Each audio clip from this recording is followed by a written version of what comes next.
It's over. It's over. It's ruined. It's over. What's up, YouTube? Your boy back once again with another sport topic, and today we're going to talk some football. Houston Texans football. Houston Texans fall to the Minnesota Vikings 31-23. And it's official now. It's over. See, that's the reason I'm wearing this shirt. Because this right here, see this division championship, you ain't going to get here. It's over. The chance of that happening is gone. It's 0. You 0-4 now. You ain't happening. And another reason why I wore it, because I wore it for 2 reasons. That's one of the reasons. And the other reason why I wore it is because the guy who actually got us these shirts originally was on the opposite side of the field today, showing you how an offense is supposed to be ran. That's how an offense is supposed to look. You watch how an offense is supposed to be acting and how offense is supposed to look, especially when you're down 0-3 and you got your backs against the wall and you have to compete for a season. You've seen that. It was on display today. Real legitimate offense on the opposite side of the field was on display today by a guy who's from the city, who used to be your head coach, and basically came in your house and showed you what it really is. But let's talk about it. Let's break it down because, like I say, it's getting real bad out there in NRG. Houston Texans, like I said, fall to Minnesota Vikings 31-23. The numbers were Deshaun was 20 of 33 for 60%, had 300 yards, 2 touchdowns, no interceptions, was sacked twice for a quarterback rating of 110.7. David Johnson was had 16 rushes for 63 yards, averaging 3.9 yards carry. So better, he wasn't at 1.8 like he was last year. Will Fuller targeted 7 times, 6 catches for 108 yards and a touchdown. Akins targeted 3 times for 3 catches for 46 yards. Kenny Stills targeted 4 times for 2 catches for 39 yards and a touchdown. Cobb was targeted 5 times for 2 catches for 36 yards. David Johnson was targeted 3 times for 2 catches for 26 yards. Fields targeted twice for 2 catches and 21 yards. Brandon Cooks targeted 3 times for 0 catches. Had 3 drops. Let's talk about on the opposite side, like how football was supposed to be ran. He had Kirk Cousins, your first cousin, Kirk Cousins, had 16 completions off of 22 attempts for a completion percentage of 72.7, 260 yards, 1 touchdown, no interception. Was sacked 3 times though, but had a quarterback rating of 127.1. Dalvin Cook had 23 rushes, 130 yards, 2 touchdowns. Adam Thielen was targeted 10 times for 8 catches for 114 yards and the touchdowns. Jordan Jefferson, 5 targets, 4 catches, 103 yards. Rudolph targeted twice for 2 catches for 27 yards. And it was once again another tale of 2 halves. I mean, this time, the Texans' offense in the first half was inept, non-existent, looked very sluggish, very bad, very poor. Same thing on defense. Defense, you let Minnesota basically do whatever they want to do. It was just at the very first half of the game was very poor executed, poorly planned. You let a team who, remember, the Minnesota Vikings didn't start practicing, I think, until like Thursday. They didn't get on the practice for the Thursday because the whole COVID concerns with them playing the Titans last week and how the Titans numbers kept on rising. And luckily, Minnesota to this day, even to this morning, still had zero positive tests. So that's a good sign. So, but they didn't practice until late on in the season. I mean, late on in the game. I mean, late on this week. So you had a full week of practice. Remember, just like you had a full 10 days against. Extra against the Ravens week 2. Just like you had all off season to prepare for the Chiefs. But once again, you look like you're the team that's not prepared. Why is that? Obviously, coaching. And then this whole report come out this morning that Bill O'Brien's going to take over the play call and all that type of stuff. Just off of that alone, forget even being 0-4. Forget all that. Scratch that. Scratch all that. Just on the simple fact that twice in your tenure, you have given somebody the play calling duties in mid-season or first couple games of the season, whatever the case may be, you got to take it back. That's a fireable offense. I don't care how you slice it. That is an absolutely fireable offense. Because you can't be that bad at your job that the person that you appointed to call plays is that bad you got to take it over mid-season. So obviously, you're doing this on purpose. You're hiring people that you know for a fact can't call plays. I know this motherfucker can't call no plays. So what I'm going to do is, I'm going to have him call plays. People going to see how bad his play calling is. They're going to be cramming, man, Bill, take it back, take it back. I'm going to take it back, and it's all cool. Then eventually they're going to be mad at me again. I'm going to give it to somebody else, and he going to be trash. I'm going to take it back. So you're doing this on purpose. The fix is in. You're doing this on purpose. That's a fireable offense. Because one of two ways. Either you're putting your team in harm's way just so you can be the smartest man in the room, or you're just poor at your job and you don't know how to hire people. You don't know how to hire the right people. I can excuse you one time. Fool me once, shame on you. Fool me twice, shame on me. You did it a second time. That's an automatic, in my personal opinion, an automatic fireable offense. Forget the whole 0-4 thing. Just off of that alone, that right there is an automatic fireable offense. But then the offense, did it look any better? I mean, really, did it? Did it really look any better? Let's be real. Did the offense really look any better? And like, what was the whole point, especially on that last drive? Before we even get to the last drive, why you down 31-16? Why the fuck are you still running the ball? I don't want to hear this whole, we got to establish the run. That's that Bill O'Brien bullshit. You have Deshaun Watson as your quarterback, but yeah, you trying to establish the run.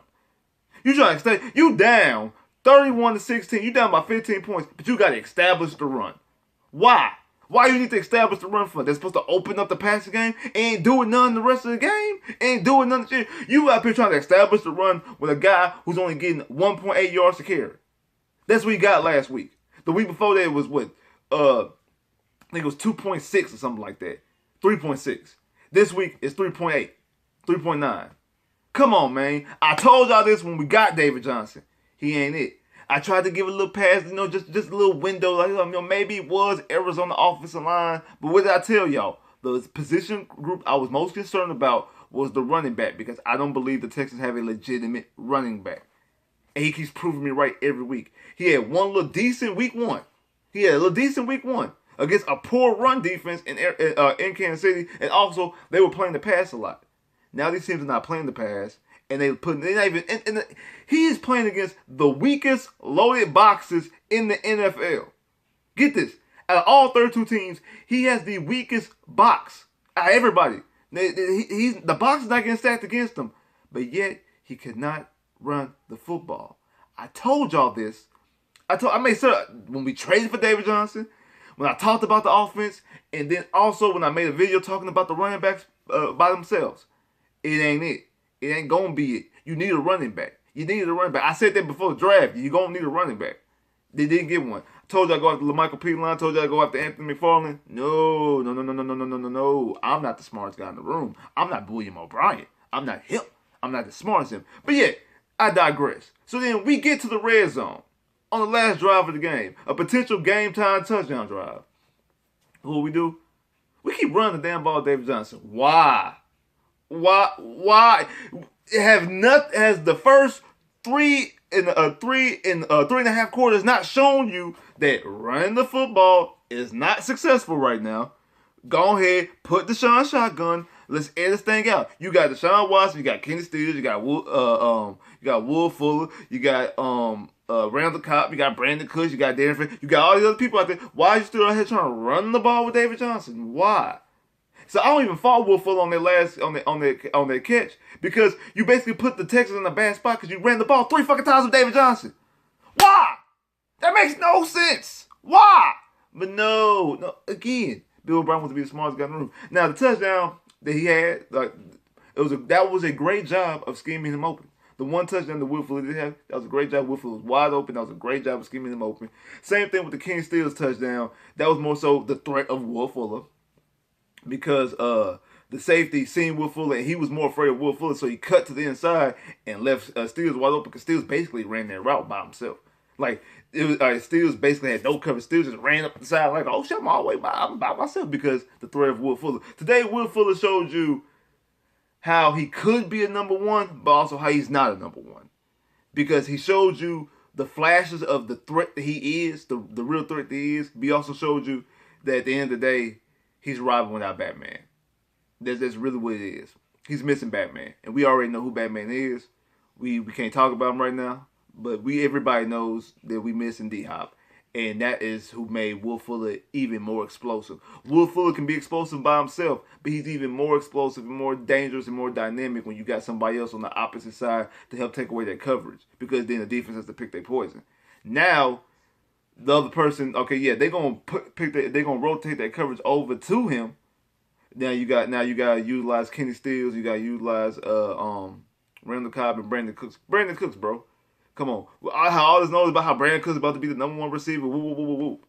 Target 3 times. No, target 3 times, though. He got 3 targets. Didn't show up. Because, again, like I said this before when we first got to receivers, where are your substance catches? So the tight ends and Randall Cobb are supposed to be the substance catches, and we don't see it. We don't see it on a consistent basis. I mean, Akins got knocked out the game. Akins actually can't be there. I want to see more Akins. I like to implement Duke Johnson when he got back in, played today. I like to see that. Those are pieces that I think you can work with. Those are, I think, how you can make up for some of them substance catches. But this offense is just poorly ran. It's just no way. It's just poorly ran. Deshaun's a rhythm quarterback, and you don't get him in his rhythm on time. And we should be running more up tempo. We don't. It's very lackadaisical. We out there, like I said, we down 31-16, but we act like we up 31-16. Still running the football. Where's the sense of urgency? We don't have it. And on the last drive, we did. That's how we moved up now and got to the red zone. We had a sense of urgency. But then under 2 minutes, not under 2 minutes. Within the 2 minutes, we got the ball right where we supposed to be. Ran up tempo, plays the Will Fuller, plays the Randall Cobb, plays the Steels, plays the Duke Johnson out the backfield. The offense looked it's good and smooth until we get to the red zone. We constantly stall out. Why? I mean, because we actually had a red zone threat. Who happened to wear the jersey number 10? But again, we can't keep on beating it. I know people probably sick of me beating that dead horse. But at the end of the day, I mean, you got to call a spade a spade. Now, let's talk about the opposite side of the football, the defense. Whitney Merciless. I'm glad you showed up today, bro. I'm glad you finally came to play football today. But you seen how the offense was supposed to be ran. You had a 130-yard rush, and Dalvin Cook just ran all over you. And again, like the Texans, the worst run defense in the NFL. And then you had 2 receivers. You had Adam Thielen and Jefferson both catch over 100 yards. You know why? Because Kubiak knows how to run a fucking offense. He knows how to get his players open, and he knows how to run that football. I'm okay with Kubiak establishing the run because he knows how to establish the run with actual running backs. One, you need an actual real running back to establish the run, but he knows how to do it. We always talked about Kubiak and his offense. One thing he was always known to do, he always knew how to get a 1,000-yard rusher. He got a 1,000-yard rusher with ease, effortlessly. Back in Denver when he was offense coordinator, then we was down here in Houston when he went to Baltimore for a year, then we went back to Denver. He knows how to establish a running game. He's going to get anybody 1,000 yards. I can go out there and get 1,000 yards with Kubiak. Like Kubiak gonna get anybody 1,000 yards because he knows how to establish a running game. He knows actually how to coach and play offensive football. He knows he's a legitimate offensive coordinator mind, and you see that it was on full display. And once again, the defense just looked completely lost out there, especially the secondary. Like it just looked completely lost out there. Like it was one play. I'm trying to think. It might have been to Rudolph because you had Hargraves out there. It might have been to Rudolph, and Lonnie came up and basically saved the touchdown. Because if Lonnie wasn't there from the safety position, it was a wide open touchdown because you don't have safety. So what happened to the whole Earl Thomas thing? Like what happened to this whole Earl Thomas situation? I know it was talks that somebody stepped in and be like, no. We can't go after Earl Thomas. That's not going to be a good look. That's not going to be a good fit. Again, somebody can come downstairs and stop the Earl Thomas trade, but stop the Earl Thomas signing, rather, but won't stop the Hopkins trade. You'll let me trade away the best player, but when it comes to try to sign the safety that could possibly help this defense out, no. That's where the line in the sand gets drawn right there. And they're like, come on, give me a break. Now, this team is a joke. This team and this organization is an absolute joke. We're being laughed at. We have a $40 million quarterback, and we're being laughed at. Completely. Laughed at. Easily. Like I said this in my last video when I talked about the coaches. You're ruining Deshaun Watson. You're ruining his one. We already ruined his marketability because, as you see, the Texans have no primetime games, and the schedule makers were right. You don't want to put this damn team on primetime for what?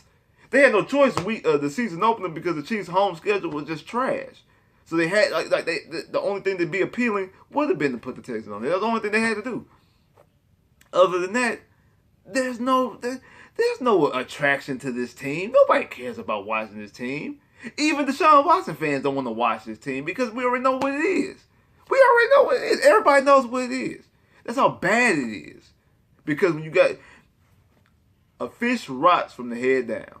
And if the head ain't right, I don't care what's going on with the body. If the head not right, the body will not react right. And that's the head of this team. The head of this team, and William O'Brien is not it.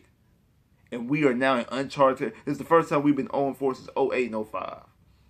05, I remember we finished 2-14. 08, I think 08 we finished 8-8. We was able to right the ship and we were able to go 8-8. And I'm afraid of that, to be honest, because I look at the schedule. I can definitely see the Texans end up being an 8-8 football team, and that's just enough to get Bill O'Brien, to let Bill O'Brien keep his job, just enough. But we got Jacksonville next week and Tennessee after that. If you go 0-5 and 0-6 against some divisional opponents, come on, man. Come on, man. And by looking at this football team, do you have any confidence in beating any of these other football teams? Like, this team just looks bad. Like, I mean, you got to call a spade a spade. This is a bad football team from top to bottom. This is a bad football team. You have a couple key players, like a couple good players, like Deshaun, like Justin Reed, like Cunningham. I think McKinney's still good, Fuller, Duke, but they are not upper, outside of Deshaun, they're really not upper echelon guys. They need help. They need some help. JJ's not the same JJ no more. Like, they need some help. Like, that's really what it is. They need some help. Deshaun's the only one. You can't completely ask Deshaun week in and week out to rise above poor coaching and poor talent. It's one thing to rise up above poor coaching. It's another thing to rise up above both poor coaching and poor talent. But the talent is poor because of the coaching. Because the coaching and the general manager is the same guy. And he took away the talent. You definitely could use Reader. Can you use Reader right now? Dalvin Cook out here rushing for 130 yards. We have the worst run defense in the NFL. We're missing Reader. We're missing Clowney. They both could be on this roster right now. Scratch out the whole, we got Larry Tunsil. Scratch that out. For one, the Larry Tunsil trade and the Clowney trade were two completely different trades. Two completely different transactions. They don't work together. Same thing with the Hopkins and the Brandon Cooks. Two completely trades. They happened a month later. Damn near a month and a half later. So they're not in the same category. They're not the same transaction. You can have all this. You can have all that. You can still have Reader. You can still have Clowney. You can still have Hopkins, and you can still brought in Brandon Cooks and still have Kenny Stills and Wolford on your roster. So basically, Cooks would just be the replacement for Randall Cobb, but you have Hopkins, so it's all good. Like, come on, man. Like enough is enough. It really is. Enough is completely enough. Like I said, you can't even laugh at it no more. You can't even be mad with it no more. It's what you expect. You're 0-4. Deshaun Watson is 0-4. Just let that sink in. Deshaun Watson is 0-4.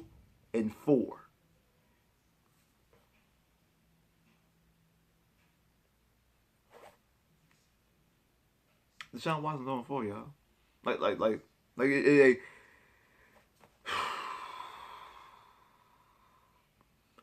This team, in my personal opinion, has quit. I think that the locker room is split. I think the locker room was lost on March 16th. And I think the only guys who really would want to fight are the guys who got here just recently. Not the guys who've been here. They like, really, what's the point? I'm out here just basically getting my check on Tuesday. As long as that check cash on and clear on Tuesday, I'm good. And that's exactly how this football team looks. They look disinterested. They look poorly ran. Now you got Bill O'Brien retaking play calling duties. They like, damn, what's the fucking point? You gave the man a job, and now you're taking it back. Like so basically you tell me he ain't it. Like what? But you saying you not it because you gave it up. Like, you gave it up, and then you taking it back. So basically you telling me both of y'all ain't shit. That's what you telling me. You basically telling me that y'all both ain't shit because you saying you give it up to him, and then you taking it back. So you saying he ain't shit, but you gave it to him in the first place. So I mean you saying you ain't shit. So you basically what you're telling me is neither one of y'all. It's just sad, man. It's embarrassing. Like, you ain't want to go to work no more when people know you a Texan fan. Like people know who I am. Everywhere I go, people know I'm a Texan fan.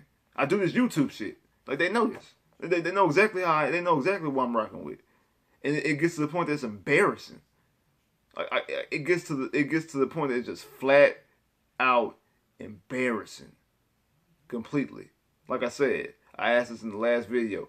Cal, can you hear me? Do you hear me? You have to do something. You have to do something. You have to do something. I know my boy Lincoln Riley ain't looking too good because they lost to Iowa State last night. But I still think he's a way better coaching option. Like, he's the primary coaching option, in my opinion. And you see what Byron Leftwich did today with Tampa Bay. Tom Brady threw 5 touchdowns. Like, you see how that offense is being ran. Come on, man. You already know what it is with Eric Bieniemy. You see what Baltimore is doing with Greg Roman. Man, bring some of these guys in. Because if you don't, somebody else will. And Deshaun needs one of those 4. Just one of them. It's just one of them. Just bring me one of the 4. I'm not even picky at this point. I have a preferred option, but I'm good with one of the 4. Just bring me one of them right now because I can't continue to watch this, man. I can't continue to watch this foolishness because that's exactly what it is. Foolishness. Complete and utter foolishness. And if that continues, you won't get this no more. You won't get this type of shit no more. Even though this is really ain't nothing to want. Because we want bigger things. We want Super Bowl trophies. But we can't even get in this conversation no more. We can't even compete for this division no more. The way this team looks. We can't even compete for that no more. Sad. Complete and utter sad. Just straight sad. Like, share, subscribe if you haven't, comment below if you haven't, click that bell, get more videos. I holla.